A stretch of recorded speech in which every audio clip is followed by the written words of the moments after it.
इधर मेरा पोता है, वो गया हुआ है डॉक्टर बनने के लिए। तकरीबन उसको 3 साल हो गए हैं। उसकी मामा ने भेजा था, बाद में उसकी भी डेथ हो गई, मामा की भी। मैं उसकी दादो हो रही हूँ। हाँ जी, तो मेरे बच्चे को पनाह दें, मेरे बच्चे का साथ दें, क्योंकि उसका ना बाप है ना उसकी माँ है। मैं आपसे अपील करती हूँ, दरख्वास्त करती हूँ। मेरा नाम शबील है और मेरा बड़ा भाई अजूर डेविड, जो कि रशिया किर्गिस्तान बिश्केक में एशियन मेडिकल इंस्टीट्यूट में स्टूडेंट है एज आ 6 ईयर MBBS।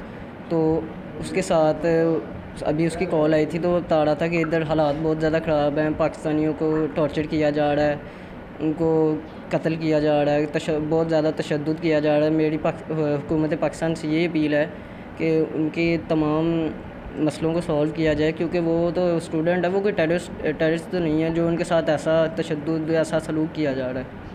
तो इस मेरे मैसेज को आलमी सतह पर पहुंचाया जाए और हुकूमत पाकिस्तान से ये अपील करूँगा कि जो स्टूडेंट्स के मसले बने हुए हैं किर्गिस्तान में, इसको सॉल्व किया जाए और उनको वो तो स्टडी करने गए हुए हैं, ना कि उनको टॉर्चर किया जाए।